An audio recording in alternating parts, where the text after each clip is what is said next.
2 கொரிந்தியர் 8ஆம் அதிகாரம். இந்த 8வது அதிகாரத்தில் பவுல் தர்ம காரியங்களை குறித்து சொல்கிறாரு. மொத்தம் 4 காரியங்களை சொல்கிறாரு. மக்கதோனியா நாட்டு சபையின் தர்ம காரியத்தை குறித்து பவுல் புகழ்ந்து சொல்கிறாரு.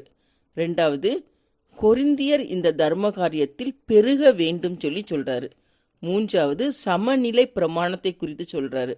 4வது, தர்ம ஊழியத்தில் தீத்துவும் உடன் சகோதரரும். இப்போ ஃபஸ்ட்டு, மக்கதோனியா நாட்டு சபையுடைய தர்ம காரியங்களை குறித்து பவுல் சொல்லச்சில மொத்தம் 5 காரியங்களை சொல்கிறாரு. ஃபஸ்ட்டு, மக்கதோனியா நாட்டு சபைகளுக்கு தேவன் அளித்த கிருபையை உங்களுக்கு அறிவிக்கிறோம் சொல்கிறாரு. 2வது, அவர்கள் மிகுந்த உபத்திரவத்தினாலே சோதிக்கப்படுகையில் கொடிய தரித்திரம் உடையவர்களாய் இருந்தும் தங்கள் பரிபூரண சந்தோஷத்தினாலே மிகுந்த உதாரத்துவமாய் கொடுத்தார்கள் சொல்றாரு. 3வது, அவர்கள் தங்கள் திராணிக்கு தக்கதாகவும் தங்கள் திராணிக்கு மிஞ்சியும் கொடுக்க மனதில்லவர்களாய் இருந்தார்கள் என்பதற்கு நான் சாட்சியா இருக்கிறேன்னு சொல்றாரு. 4வது, தங்கள் உபகாரத்தையும் பரிசுத்தவான்களுக்கு செய்யப்படும் தர்ம ஊழியத்தின் பங்கையும் நாங்கள் ஏற்றுக்கொள்ளும்படி அவர்கள் எங்களை மிகவும் வேண்டிக் கொண்டார்கள் சொல்றாரு.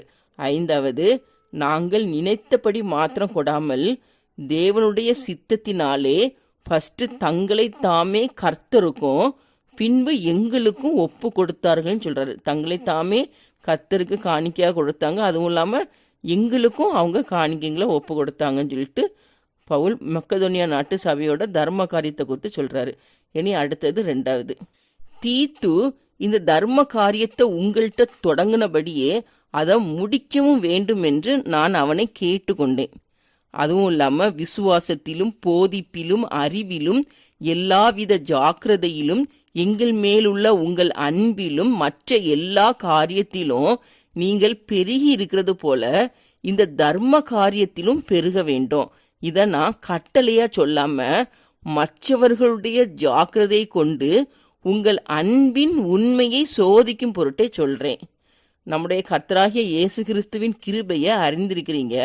அவர் ஐஸ்வர்யம் உள்ளவராய் இருந்தும் நீங்கள் அவருடைய தரித்திரத்தினாலே ஐஸ்வர்யவான்கள் ஆகும்படிக்கு உங்கள் நிமித்தம் தரித்திரரானாரு. இதை குறித்து நான் என்னுடைய யோசனையை உங்கள்கிட்ட சொல்கிறேன். என்னன்னா, நீங்கள் இந்த காரியத்தை செய்யணும்னு சொல்லி 1 வருஷமாக ஆயத்தம் பண்ணீங்க. உங்களை உற்சாகப்படுத்துறதுக்கு இது தகுதியாக இருக்கும். அதனால் நீங்கள் இப்பொழுதே அதை செய்து நிறைவேற்றுங்க. கொடுக்க வேண்டும் என்கிற விருப்பம் உங்களுக்கு உண்டானது போல உங்களுக்கு உள்ளவைகளில் எடுத்து அதை நிறைவேற்றுதலும் உண்டாவதாகன்னு சொல்லி அந்த தர்ம காரியத்தில் நீங்கள் இன்னும் பெருகணும்னு சொல்லிட்டு கொரிந்தியரை பார்த்து புத்தி சொல்கிறாரு. இனி அடுத்தது 3வது, ஒருவனுக்கு மன விருப்பம் இருந்தா அவனுக்கு இல்லாததின் படியல்ல அவனுக்கு உள்ளதின் படியே அங்கீகரிக்கப்படும். மற்றவர்களுக்கு சகாயமும் உங்களுக்கு வருத்தமும் உண்டாகும்படிக்காக அல்ல, சமநிலை இருக்கும்படிக்காகவே சொல்றேன். எப்படின்னா, மிகுதியாய் சேர்த்தவனுக்கு அதிகமானதும் இல்லை, கொஞ்சமாய் சேர்த்தவனுக்கு குறைவானதும் இல்லை என்று எழுதி இருக்கிற பிரகாரம் சமநிலை பிரமாணத்தின்படியே அவர்களுடைய செல்வம் உங்கள் வறுமைக்கு உதவும்படிக்கு இக்காலத்துல உங்களுடைய செல்வம் அவர்களுடைய வறுமைக்கு உதவுவதாக சொல்லி சொல்றாரு. இனி அடுத்தது 4வது, தீத்துவை குறித்தும் தீத்துடனே கூட இருந்த சகோதரை குறித்தும் பவுல் என்ன சொல்றாருன்னா, உங்களுக்காக இப்படிப்பட்ட ஜாக்கிரதை உண்டாயிருக்கும்படி தீத்துவின் இருதயத்தில் அருளின தேவனுக்கு ஸ்தோத்திரம். நாங்கள் கேட்டுக்கொண்டதை அவன் அங்கீகரித்ததும் அல்லாமல் அவன் அதிக ஜாக்கிரதையாயிருந்து தன் மன விருப்பத்தின்படியே உங்களிடத்திற்கு வர புறப்பட்டான். சுவிசேஷ ஊழியத்தில் எல்லா சபைகளிலும் புகழ்ச்சி பெற்ற ஒரு சகோதரனை அவனோடே கூட அனுப்பி இருக்கிறோம்.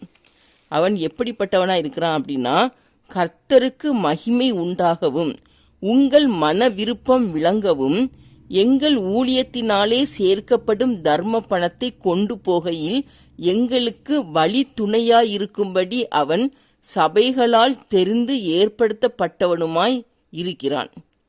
எங்கள் ஊழியத்தினாலே சேர்க்கப்படும் இந்த மிகுதியான தர்ம பணத்தை குறித்து ஒருவனும் எங்களை குற்றப்படுத்தாதபடிக்கு நாங்கள் எச்சரிக்கையாய் இருந்து கர்த்தருக்கு முன்பாக மாத்திரமல்ல மனுஷருக்கு முன்பாகவும் யோக்கியமானவைகளை செய்ய நாடுகிறோம்.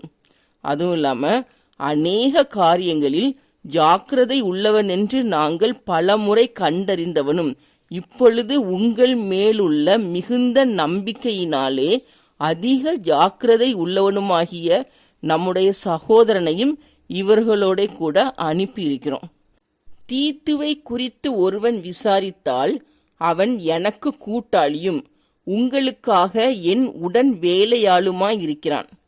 எங்கள் சகோதரரை குறித்து ஒருவன் விசாரித்தால் அவர்கள் சபைகளுடைய ஸ்தானாதிபதிகளும் கிறிஸ்துவுக்கு மகிமையுமாயிருக்கிறார்கள். ஆதலால் உங்கள் அன்பையும் நாங்கள் உங்களை குறித்து சொன்ன புகழ்ச்சியையும் சபைகளுக்கு முன்பாக அவர்களுக்கு திருஷ்டாந்தப்படுத்துங்கள் சொல்லி பவுல் குறிப்பிடுறாரு.